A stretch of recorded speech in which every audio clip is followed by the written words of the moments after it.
Go ahead. Who's stopping you? Your product, faced with hard luck. Faced with hard luck. Card shots, thieves, murderers with hard luck. Pimps and card shots, thieves, murderers with hard luck. Your product, faced with hard luck. Faced with hard luck. Card shots, thieves, murderers with hard luck. Pimps and card shots, thieves, murderers with hard luck. Good morning and welcome to the Hard Luck Show. I'm your certified, qualified West Side host, Steve Lucky Luciano. I got my partner, the attorney, the Indian attorney, my brown brother. Yeah, Chumahan Bone American Indian in this motherfucking piece. And old Blue Eyes himself. That's right. Nice and easy. That's right. Nice and high and tight. That's right. That's high and tight. That's right. My name is Old Blue Eyes. And we got King Salmon on visuals. King Salmon on the Vish. What's going on, Chew? We got going on, man. We were talking the last couple of weeks about some shit, boy. Some crazy ass shit. Well, you know. Crazy story. I guess you got a hold of the book, and then you told me about it. And then I started doing a little fucking researching. Did you? Yeah, man. I mean, I had seen the story, and then I confused it with another story, and then I started looking in the story you were talking about. And I remember that coming across the airwaves.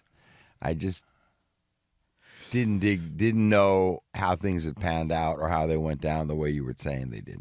Well, what's interesting is as soon as I started reading the book. So sometimes I'm reading the book, it's like I got to reread the paragraph over because I'm like, what the fuck did I just read? Doesn't everybody do that? I think so. Okay. My sister was like, I think I have dyslexia. I'm like, why? She's like, because sometimes I read and I don't know what I just read. I'm like, yeah, that's called reading. We all do that. That happens to everyone. You're like thinking of something else where you're just going by the words, but you're really not taking them in. You're like, damn, I just did a whole chapter. What was that about, really? Right, exactly. Yeah. So, but this one, dude, when I read it, when I just first started reading it, I really didn't anticipate being enthralled. Because, you know, the outside it says American Kingpin. So naturally, I'm thinking about something starring Denzel Washington or like, you know, some kind of New York, whatever. I'm going to hear about the real life Jay-Z. Well, I don't know what, right? Instead, it's the story about the fucking internet.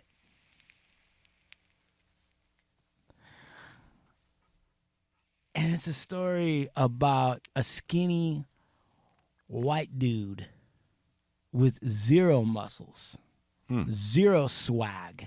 I mean, zero inverted nipple swag. This guy's got nothing. Oh, that's bad swag. That's bad. And he's, you know, he's out of Austin, Texas. The guy's name is Ross, which is something that sounds like you would name a secondhand store after, like where you sell secondhand goods and clothes. You call it Kind of Ross. like a Mervyn. Ross sounds like Marshalls. Marshalls. Like a Marshall sounds like a Ross, right? Exactly. Same shit. Okay. Same motherfucking shit. So then you like, so Ross Ulbricht, right? And none of this sounds pimpish. And I'm sitting there and I'm like, all right, and I'm like reading it, right? And he's kind of like the smartest guy in the room in a sense, like, and he goes to school, and I think he might even be like an Eagle Scout, and he's like, you know, but whatever he tries to do just doesn't pan out.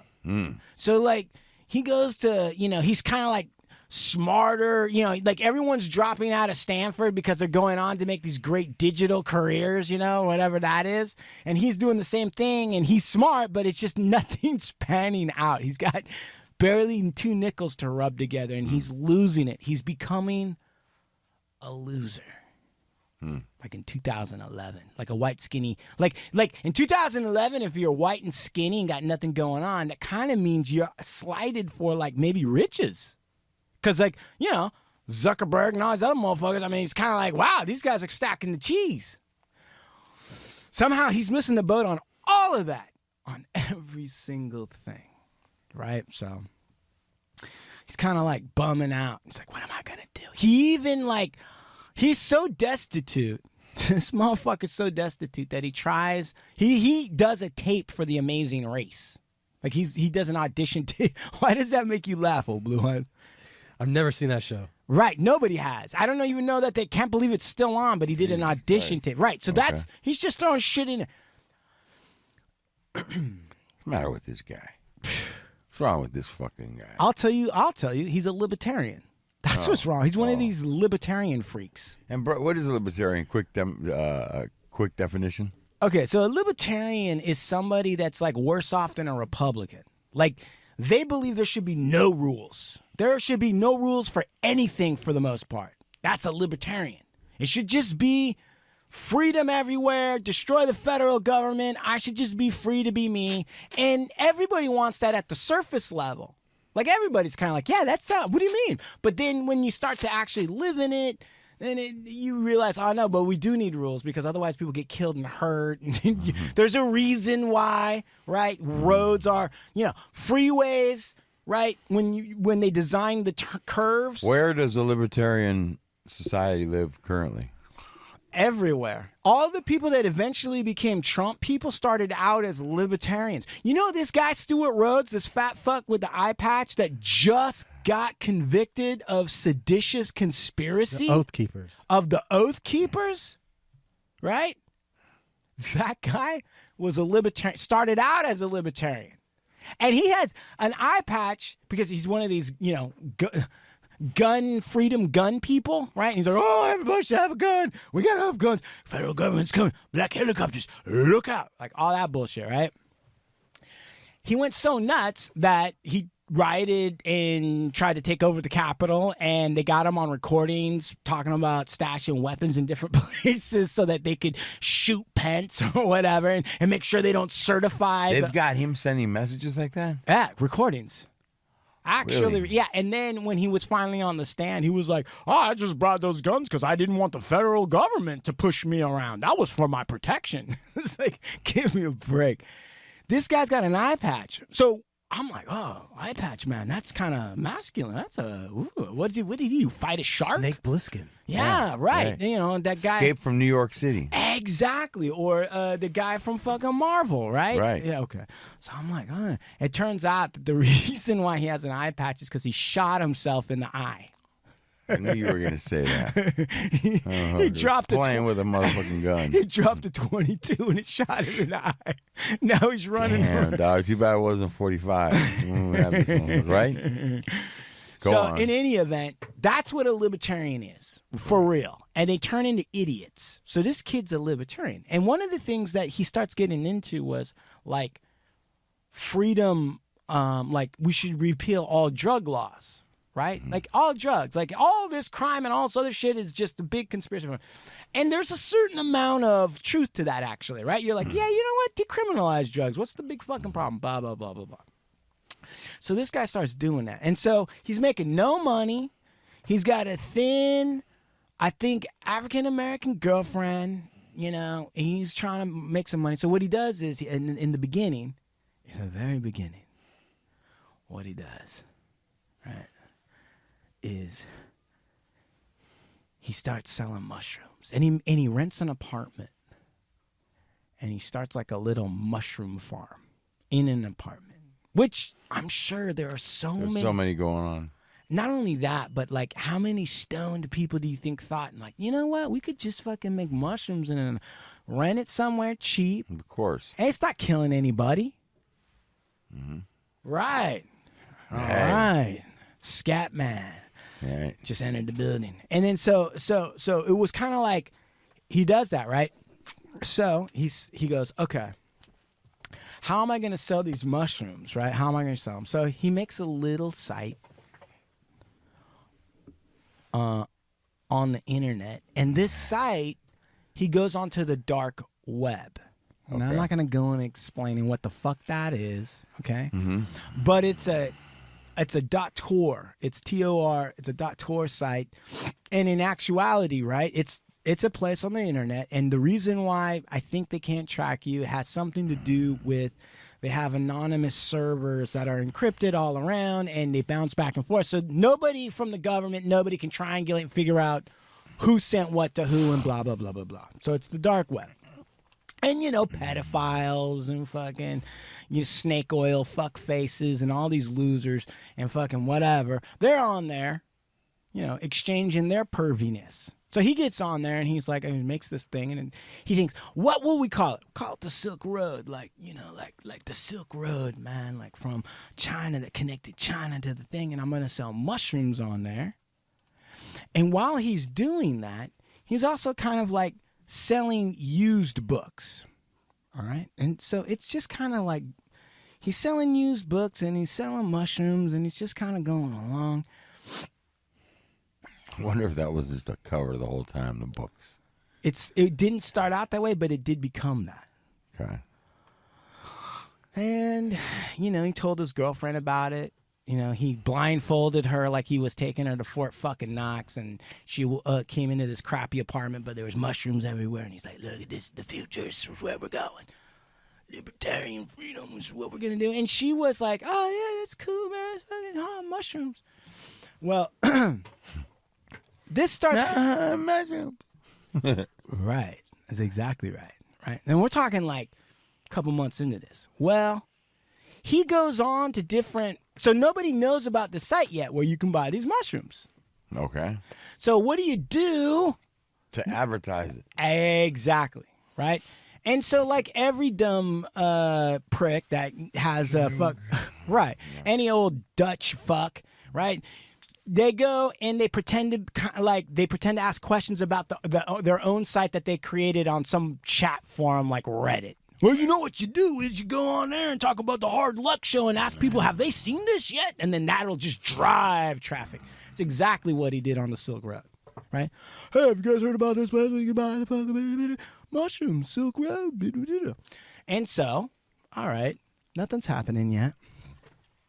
Sells 1 or 2 bags of mushrooms. He's mailing it off with used books and all this other bullshit. But he connects it to Bitcoin. And I'm not going to bore people with Bitcoin. We had that fat dude on here. That was Sean's friend that talked about the Bitcoin. But I'm not going to talk about that. All right. But the point of the matter is, right? Started Bitcoin. And then somebody who became registered on the site with a fake name and everything said, hey, can I sell weed through you, dude? And he said, sure, what, weed? So now all of a sudden there's weed kind of like bubbling around and it's bubbling and he's got this side and it's the Silk Road. And then he realizes, fuck, I'm a libertarian. Like maybe I should this could be like a way for everybody internationally to exchange and sell drugs. And I'll be part of a revolution that changes the drug laws, that decriminalizes drugs, fights back all that Nixonian bullshit. And I'll be the hero.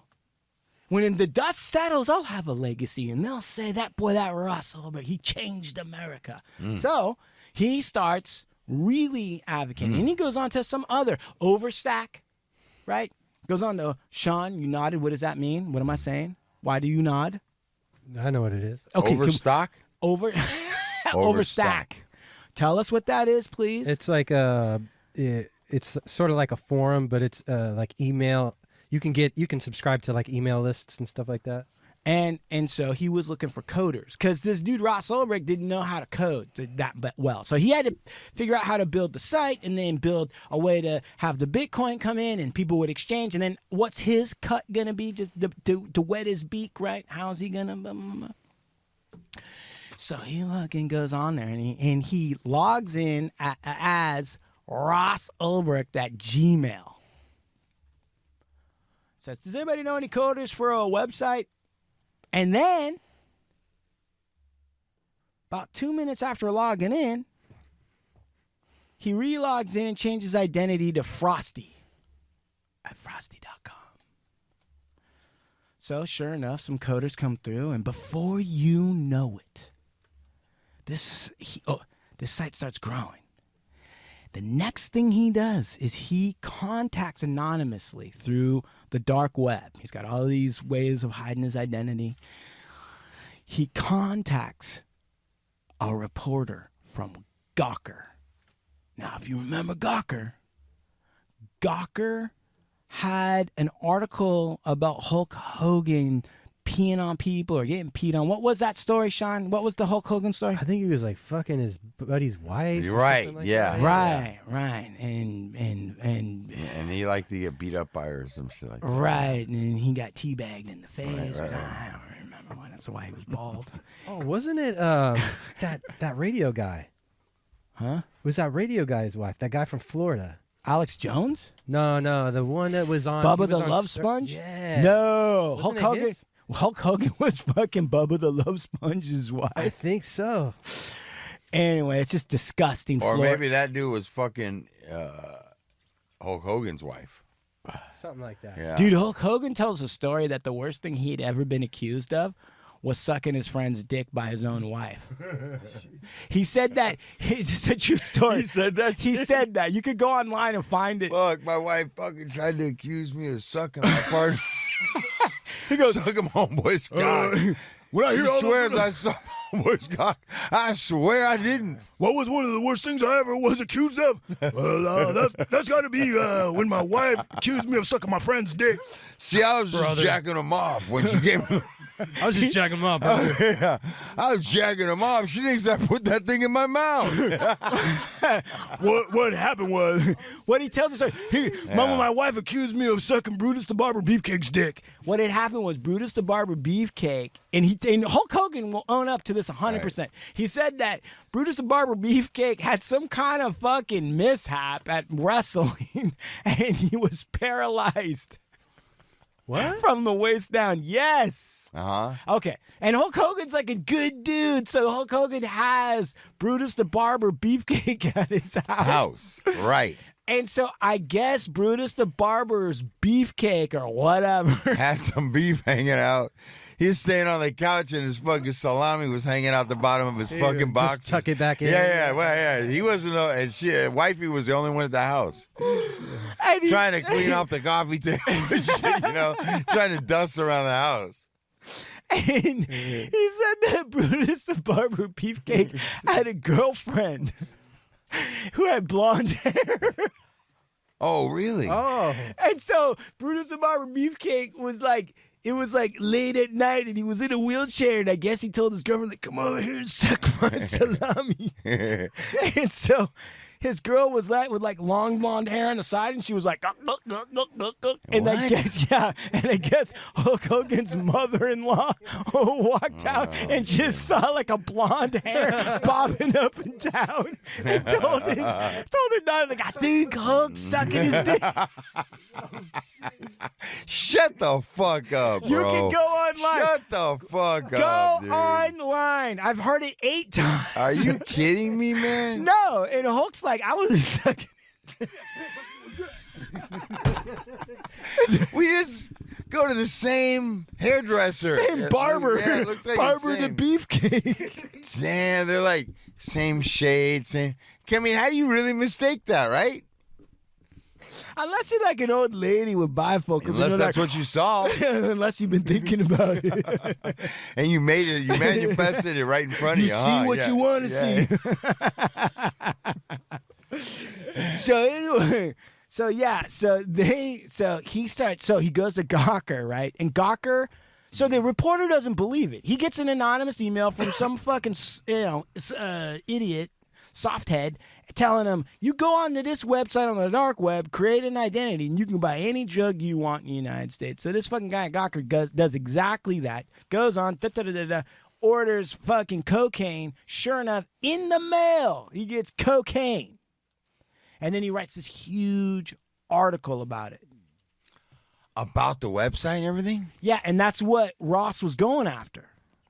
And he was like, yeah, I want to, I got to advertise, so I'll do this anonymous story, and they'll talk about Silk Road, the fucking cocaine website. Right. Like, And who listens to this show, though, that he went on? I mean, it's a... no, it was Gawker's like Gawker's like what? a website. Like a blog. A blog, but it's kind of like the Inquirer. So a lot of people, obviously. Oh, dude. I mean, imagine in 2011-ish, somebody was like, bro, you could go on to a website and order all the motherfucking Molly, ecstasy, whatever you want, it will be mailed to you and cannot be traced back to you. Right. And it was written up in Gawker. Well, this thing all of a sudden blows up. Right. I mean, and then listen. I would imagine. Because it's international too. Right. So wherever they make opium in Afghanistan, wherever they got shit going on down in Mexico, whatever's going on, all the people that are trying to figure out how to sell their shit are cutting their costs like by 3/4. Because now all you got to do is do it through the internet and send it through the mail. And apparently, Customs is who checks the international mail. It's Customs. Customs checks the international mail, right? And apparently one-off drug shit goes through all the time and nobody gets busted. But think about how many, you know, Mama Lukes are like mailing hashish to their brother, right? You think on one hand, you're like, well, I'm going to get caught, blah, blah, blah, blah. But these things all come anonymously, and like 99% of the time, it's such a small amount of shit that like Customs, it's like, yeah, we'll just throw it away. Like there's no point in really, what are we going to do? Do a fucking sting over like half a pound of fucking cocaine? Right. We're not going to do that. We're looking for fucking anthrax. We're looking for fucking, right?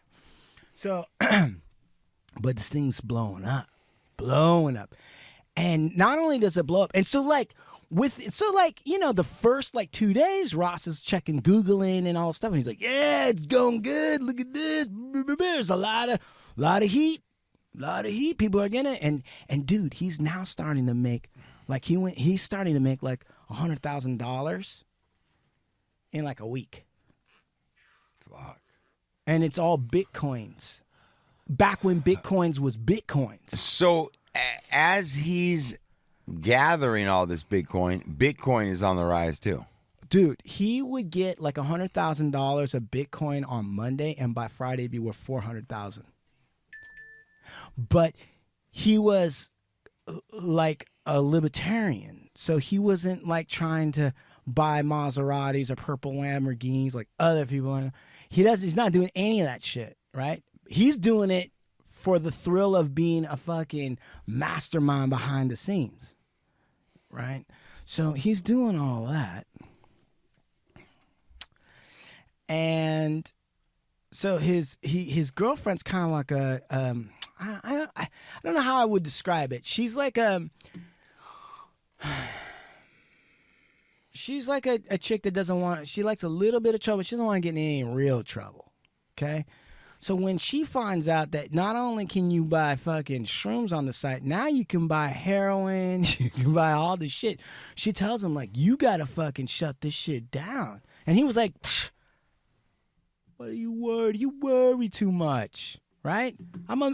They're never gonna get to me. What are you talking about? You know, blah, blah, blah, blah, blah, blah, blah. So she's like, well, I don't know. It's just, 1 in 4 people, you know, like she's worried or whatever. So she's like, all right, well, whatever. I'm not going to shut it down. I'm doing this. This is a mission. I'm not really even doing it for my own personal gain. This is for America. And so she's got some, you know, like integrity, but not enough to leave the guy because now he's a rich drug lord. And, you know, now she's got some sort of whatever. But a week later, by a week, this thing is growing. A week later after the Gawker episode, this fucking Ross goes on and sees that Chuck Schumer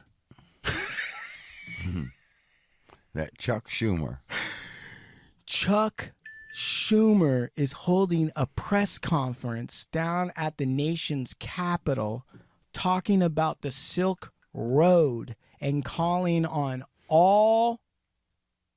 Where's he at? Who? When this guy's making this statement?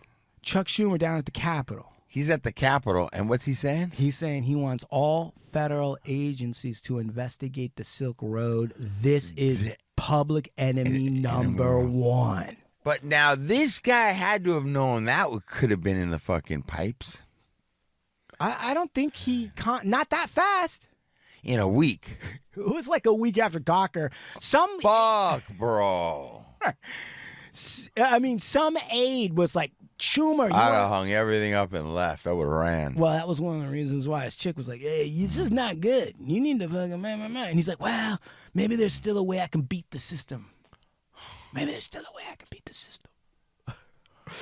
So he doesn't hang it up. Chuck Schumer's calling an APB on the federal government APB, not a state APB. No. The federal government.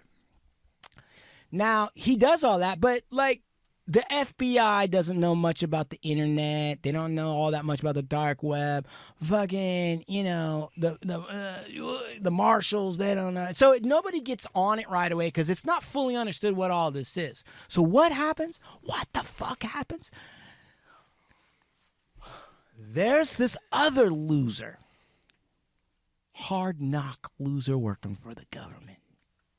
Whose dad was a federal judge. But all of the pull and might of his Armenian father, who made good and became a federal judge, couldn't get him anywhere.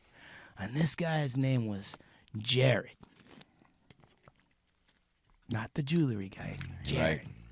Now, he Jared Jewelers. applies to every fucking federal agency because he wants to be an FBI agent, but he doesn't have the proper credentials. He doesn't have a high enough degree. He doesn't have any of that He's shit. not a big enough idiot to be a fucking FBI agent. He, right, finally gets a job as a lowly customs agent looking at mail. Oh. Not even Homeland Security will have him. Nobody. And he gets a package with like 2 pink pills in it from like the Netherlands. And he opens it up and it's 2 hits of ecstasy. Mm-hmm. Everyone in this tired, worn out, you know, shoe shop fucking area, the customs is like, just start away like we've done with the minimum, right? And Jared's such a loser, idiot guy and kind of a stubborn dude. And he's new on the job. He goes, no, I want to investigate that. So he goes to the address that's on the ecstasy thing. Just right over there. Supervisor goes with him, shaking his head, but maybe the supervisor wants a fucking break. He's got his coffee. They go down there. They knock on the door. Some fucking skinny-ass geek answers the door, and they go, are you blah, blah, blah, blah, blah. Yes, I am. You bought ecstasy. Yes, I did. Okay, the guy wasn't, the idiot wasn't even, he just admitted to everything and let the cops into his house. Right. They were walking around, like, looking through everything. But he just gave it right up. He goes, well, yeah, you just go onto the Silk Road. You've heard of that, right? And this customs agent, Jared's like, no, I haven't. What do you mean? And the kid explained the whole process to him. Yeah, you can go on there. You can buy anything. Look at this. There's fucking heroin. There's fucking coke. There's fucking blah, blah, blah, blah, blah, blah, blah. So Jared goes back. Now, his supervisor's like, leave it alone, Jared. What are you, like the genius that's going to figure it all out? Don't you think everyone else around here is figuring it out? You fucking numbnuts? Yeah. Leave yeah, it alone, you dick. What are you, the fucking special one? All of a sudden, yeah. All right. Didn't you just get shit? Do your fucking job. Do what you're hired to do. Right. You know what? Just worry about what you're going to have for lunch and don't break anything, you idiot. Yeah, keep your hands in your pockets. Don't be sucking Brutus the Barber Beefcake's dick. Yeah. But Jared won't give it up. Jared's like, no, I'm on this one, right? So he's doing all this stuff. So what Jared starts to do is he starts collecting all the envelopes that seem suspicious and contain drugs. And he starts developing a pattern because he's a stubborn fuck. And he starts figuring out, like, oh, these are all coming from the same area. Oh, and these ones are all coming from another part of the world. And oh, these ones are coming from... And he starts putting it together. And he's got crates and crates and crates of drugs in envelopes that by themselves ain't shit. But when you put it all together, this is kind of a big motherfucking deal. So, after a certain amount of time, Jared realizes he's going to have to talk to a federal district attorney and explain what the fuck is going on. So, and he's got a car that everyone calls the pervert car because it looks like the kind of car that a pedophile would drive. He's not a pedophile, but he's just driving a car that a pedophile would drive. Right. The creep car. And puts all that shit into the car. For like 3 weeks, he's rehearsing, right? He's rehearsing how he's going to pitch this to a federal deputy district attorney that probably couldn't give 2 squirts of piss for his ass. God, that's low down shit right there. 2 extra squirts into the urinal. Jamie. I'll keep it instead. I don't know where. It's like I'll zip up instead and finish up before I give you those last fucking couple drips. You know what? I'll let it fucking stain my pants. I'll fucking rather piss on my pants I'd than rather piss drip on my boxers than fucking give it to you. I'll walk around with a wet spot and give this to you, motherfucker. Rather than hand it over to you, cocksucker. Son of a bitch. So anyway, so he puts this all together, right? All right. And he's heading up to the deputy district attorney, and he's got his cheap fucking, fucking Men's Warehouse suit on and all this bullshit. And he sits down. And he's pulling out all these envelopes, and the DA's not getting it. The DA doesn't care. He's busy. You got 5 more minutes, Jared. What the fuck are you saying? Right. And then he says, this is a matter of national security, because if they can anonymously send drugs, they can anonymously send weapons. And they are making a mockery of the United States. And just think about what happened in 9/11. If terrorists get a hold of this dark web site and they're able to ship all kinds of things in the United States, it will be something like 9/11. And like that, the DA got it and said, yes, let's go. And now Jared started what turned into a 2-year slog up shit mountain.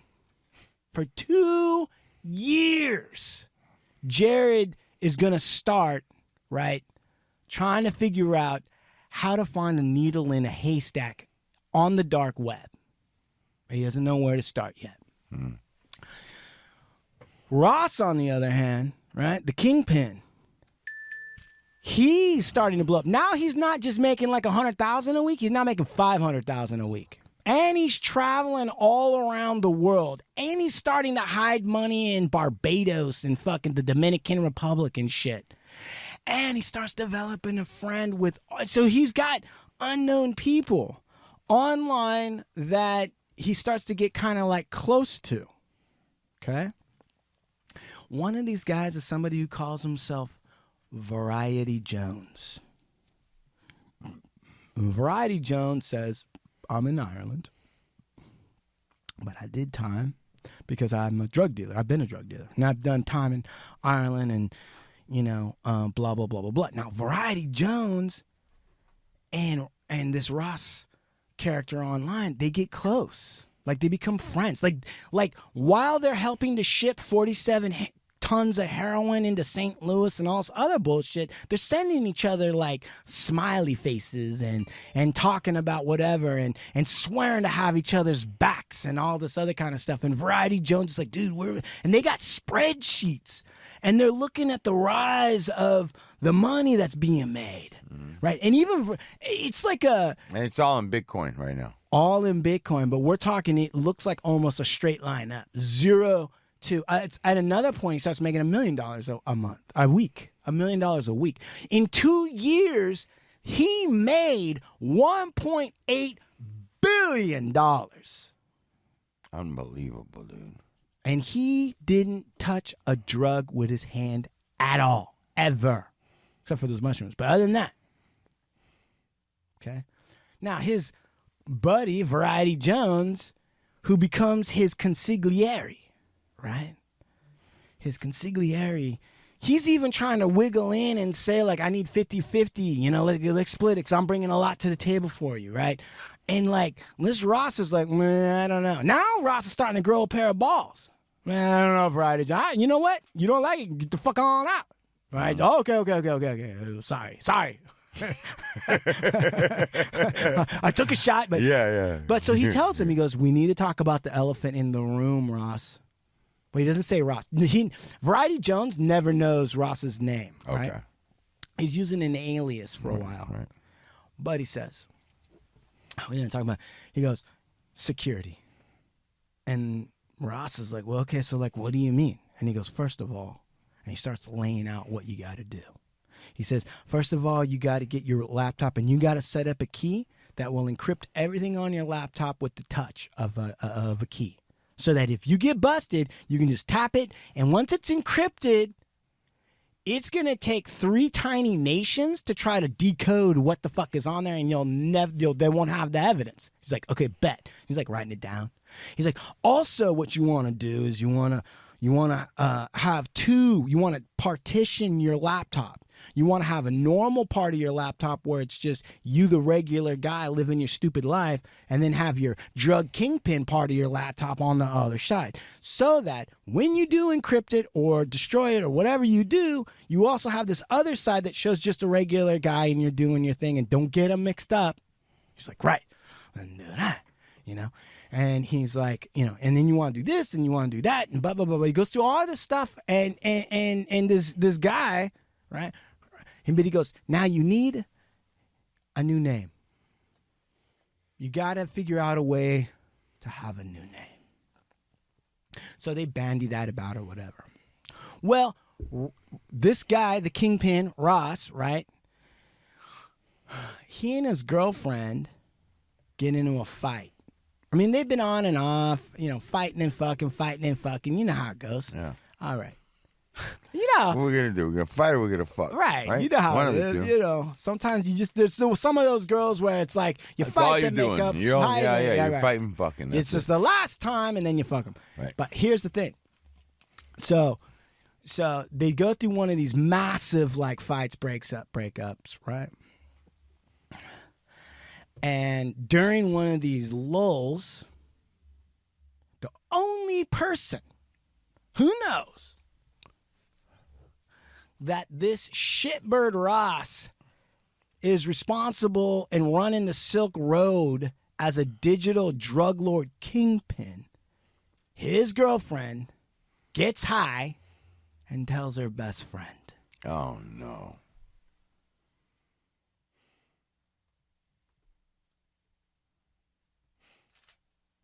Can I tell you something? Huh. You swear you won't tell anybody? Oh, my God. That's horrible. You're my best friend, right? You're my best friend. You're my best friend. Yeah, best friend, huh? So then what? So she tells him, right? Stays between them. At some point, right? Ross and the girlfriend get in a fight Yes. with the girl that knows everything. Got it. You know, Third wheel fight. call her a bitch and fuck Right, you, yeah. and you know, Oh. get the fuck on out, right? Oh. Well, the next day Ross goes online and he sees on his Facebook page, back when there was such a thing called Facebook, on his Facebook page there was a message for all the public to see. I bet people would be interested to know that Ross Ulbricht is running a drug website called the Silk Road. No way.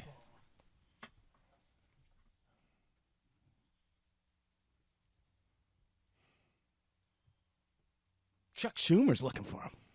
Jared's looking for him. He's making $1 million a week. And some friend of your girlfriend is just putting Blowing you out. up. Oh.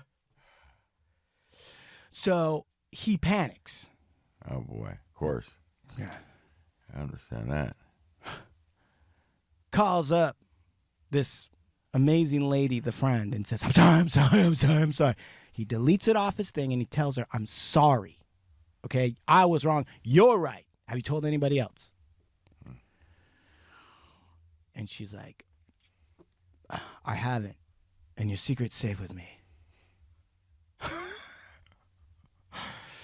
And it was up on his page for a short enough time, and he waited around just long enough.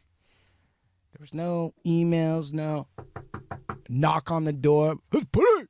FBI? None of that. That he was like, maybe I deleted it. No one saw it. None's the wiser. So he talks to his buddy online, Variety Jones, and he tells him, one person I told him I'm a fucking idiot. There was two, actually. He said, I also told the guy that helped me code this back before I knew what this was going to be. But this guy does know what it was. But those are the only two. So Variety Jones goes, all right, this is what you got to do. You ever seen The Princess Bride? You ever seen the movie Princess Bride? Sean, have you? No. Okay. Big Pick Mike? You I've have? seen Goodfellas. No. So me too. You gotta get rid of them. You gotta go kill them. We got, they're going to build a thing over there. We got to dig it out of there. Jimmy, what do you mean it's big? Yeah. What do you want, Henry? You want the heart or the lungs? All right. But the thing of it is, so he goes, you got to go back to those two people. He goes, in The Princess Bride, there was somebody called the Dread Pirate Roberts. Dude, what? Big Mike, you just gave me the bullhorns. What does that mean? Explain. Dread Pirate Robert, he brought fear to everybody. He was to be feared and take over the land. If he come for you, that was our game over. Right. But what happened was, in the movie, Dread Pirate Roberts, the original one, nobody knows who that was. Whoever defeated the Dread Pirate Roberts or whatever took his name. And it had happened so many times that nobody knows who the original person was. So he told Ross, he goes, change your name to the Dread Pirate Roberts, and then you go and tell your girlfriend, that friend, and the guy that helped you code that you've given away the site because it was too much trouble, it's too much stress. And then you just be the Dread Pirate Roberts, DPR, in the site, and if you ever get caught, you don't know. You personally gave it away a long time ago and you have no idea what had happened to it because it was too much trouble. Sean, does that looks like you're giving me like that might make sense. Yeah, it does make sense. That's what he does. He goes back and he tells him, it's too much trouble. I had enough of that. Well, I learned my lesson. I've given it up. So now Dread Pirate Roberts is the guy running the Silk Road. Now this thing is getting bigger and bigger and bigger. I mean huge. To the point now where there are hackers that are coming in and stealing Bitcoins. There's all kinds of problems going on, right? Wow. So now he's at like a Starbucks on a laptop right next to some, fat fuck eating a caramel latte or whatever the fuck. Mm-hmm. And the one guy's on his laptop, right? Looking at like fucking Reddit subreddits about idiots fighting dumb things or whatever. Mm-hmm. He's there sitting there trying to stop hackers from stealing like 1.8 million in Bitcoin, or fixing a programming problem that he had where, for whatever reason, for a while, when transactions were happening, it was taking Bitcoin out of his point. Now this guy is losing sometimes 500,000 a week or $1 million over here and $1 million over here, but he's making so much money overall.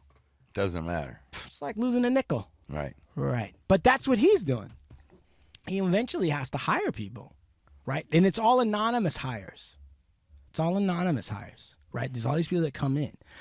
Coders, people who have access to the administrative controls to fix transactions. There's stuff on there like complaints, like, oh, I bought, this fucking black tar heroin and what I got was brown tar heroin. Like, what the fuck is that? Rebates and all this shit's going on the whole time. Right. Managing all that. And he's paying him in Bitcoin. And he's like, people are making $1,000 a week. Right. Whatever. He's got like maybe 40 employees. Now he forces all of them to send them copies of their IDs. So he knows exactly who these fuckers are. And he's keeping track of all of that. Now on the law enforcement side, right? So now you got Jared and you got the district attorney giving the thumbs up for this thing. You got the Baltimore FBI now starting to get involved. Now, you also have an agent. His name is Carl. Okay. And Carl was must have. I know. Listen. Carl went undercover in back. Carl's just riding a desk job right now. He ain't doing shit. He almost got fired because he fucked up on Vice. And he was an alcoholic and he got sober. And he's just doing it for the fam now. So he's just sitting there. I don't know what was that? Are you sure? You said that pretty quick, bro. Who was that? Go on. All right. Sean's over there bubbling.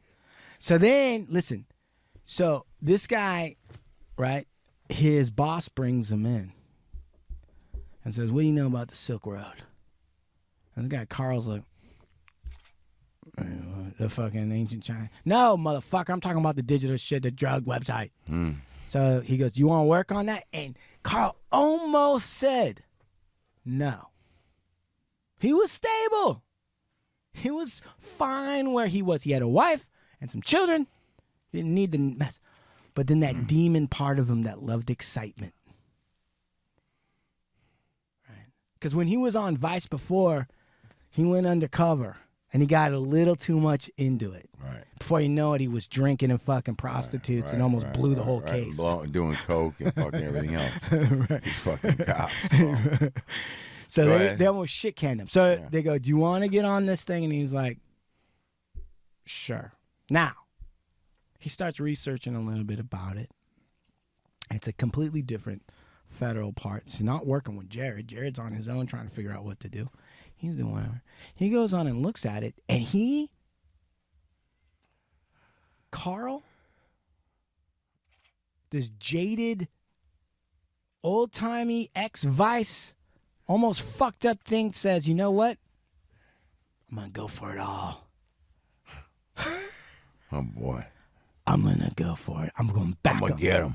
I'm going to go back undercover. All right, So he creates a persona, a one-eyed Colombian drug dealer. Okay. It's true. He even had his 12-year-old daughter, take a picture of him with a patch on his eye. Like, mussed his hair up, smacked him around a little bit, made him look rough. Right. Put this whole persona together and he realized, like, oh, wait, I can't go in as myself as the drug dealer because everyone on the Silk Road has an anonymous name. So he goes in as Knob. I don't know why. Don't ask me why. Knob, right? And he goes in there and he instead of like what most normal motherfuckers would do would be like hang around, get lay of the land, don't go right up to the drug kingpin and tap him on the shoulder and be like, hey, you want to be friends? Right. That's what he does. He contacts against orders from everyone above. He contacts Dread Pirate Roberts right away as Knob and is like, hi, I'm a Colombian drug lord. How you doing, buddy? Somehow, Dread Pirate Roberts responds. And he's like, hey, what, can I help you? Yeah, I want to buy the Silk Road. I want to buy it. I'm going to buy it off your hands. So the Dread Pirate Roberts like, he didn't really want to sell it because this was his secret superpower. Like you've heard of Marvel and superheroes, right? So by day, he's just a schmo. By night, he's the biggest kingpin in the world. He's no way he's going to sell it, but he wants to know what does he think he can get for it. And they do this negotiation. It's not enough. But eventually, the Dread Pirate Roberts becomes friends with the undercover federal police. And now he's just talking regularly with this guys. And they're sending each other like little heart emojis and like, love ya. I mean, real non-tough guy shit, bro. Like, if you read the book and you read the kind of shit they say to each other, you're like, man, this is like kind of quasi-homosexual. I'm not against it. I'm just saying it's kind of weird what's going on here. I don't get it. Then he's like, love ya. What's up, buddy? Oh, you're the best.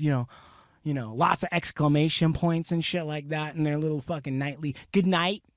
Drug kingpin saying to the undercover, Vice cops like, good night, buddy. Good night, buddy. You're the best.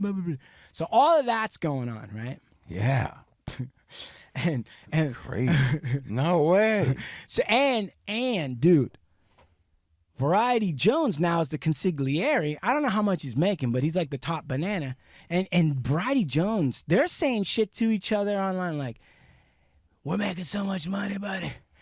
You know what, man? If they ever get you, get out in that exercise yard. Because I'll be the guy in the helicopter flying in low to pick you up. Oh, really? That's what Variety Jones said. How many times you been in some exercise yards? You ever seen a helicopter flying in low and pick anyone up? No, but these motherfuckers, bro, are making money. They are, but they're also making a lot of bullshit. Yeah. Watching too many movies. Yeah. Get out in that exercise yard. I'm going to drop a fucking... drop one of those ladder ropes down. You just grab hold of it and we're out of there. Fuck them. So that happens. Now, along with all this, there's an FBI agent, Chris Tarbell. The FBI office in like, I don't know, in New York or wherever it is like, hey, now it's starting to become a competition amongst the departments. Homeland Security, Customs, motherfucking. And now the FBI is like, yeah, we got to get on this. Because whoever's the bigger the bust, the bigger the boost. So whoever gets this fucking thing is going to get the prize, right, from the government. Everybody's going to be like, so now the FBI's like, we got to get on it. So they call this guy Chris Tarbell. Now, Chris. Should we wrap it? Do you want to do like a part? Yeah, I don't know, bro. You're getting pretty deep into this thing. I mean, we're not even close. Oh, dude, shit. Let me just put let me give a little Brutus the Barber beefcake to some of our listeners right now. There is going to be a Clash of the Titans at an arrest. Oh, Okay, never mind. I'll leave it there. this story's getting crazy. That's all I'm saying. Wait. There's going to be a Clash of the Titans. Dude. It gets so much crazier. I haven't even told you everything that they started. Oh, no. right. I know. Okay. It's part 2, man. Listen. Shit. He can give all the gold away. This is a heavy investment. I'm a high. Listen, this is a great story. All based on American Kingpin. Let me tell you. The name of the book is American Kingpin? Yeah. American This is after me reading everything about this dude. Let's see if you guys can get to the bookstore or online, get that book, read that shit through, and then catch the second part 2 of this. I gotta tell you, it's a fucking. Is it on Audible? It's on Audible. You know, Audible? It's on Audible. It's on Audible. A la verga, way. Hey. Stay tuned. It's the Hard Luck Show. You know what's up. Listen, man, I want to give a shout out to Vibes. Got some Callies right here. That's how we do it. Good vibes only. Also, I want to give a shout out to Esteban Oriol and the Soul Assassins. Yeah, come on. Big Burner and the Cookies family. Come on. And Vibes Papers. And a big shout out to Enzo's Pizzeria in Westwood Village. Yeah. Appreciate you guys. Always listen to the Hard Luck Show. Monday, Wednesdays, and Fridays. We got some more words from my partner? Yeah, listen, let me tell you something. When push comes to shove, hire the warrior. Ovando Bone LLP. Have an Indian on your side. We go all the way, baby. Yeah. Oh, Blue Eyes? Hardluckshow.com. Man, you just say that with verve. Yes. The way you say it's just enticing. You got anything for us? All right, come on, Salmon. Salmon? Dragonbags.com. Dragonbags with a Z for all your cornhole bagging needs. Get to 21 faster. That's right. 21 fast. Yeah, get to 21 faster. Master Blaster. What you got, Mike? Got anything Come on, for Big Mike? Big Mike. LearnHowToWalk.com. That's what I had to do in the last 8 weeks. What? Yeah, man. Well, we're going to talk about So, yeah. Just want to give a shout out to all my family and friends who've been there when it was hard. Much love to them. And that's all I got to say. I'm happy to see you fellas too, you gentlemen. You were inspiring when I was sitting down at the house. So I'm sending mad love to y'all. All right. Thank you, Big Pig Mike. God bless. Big Big Mike, God bless. Yeah, man, I'll give you something to cry about. Listen, Son of a man, bitch. get on. Hey, all right. Anybody else got anything? Yeah. Huh? Okay. Huh? Gum Road. We're out of here on Gum Road. Gum- Check us out on Gum Road. Bruce All right? the Barber. Yeah, Dragon Balls, whatever. Z. All right? Hulk Hogan. Out of here. Hasta la vista. I'll do it.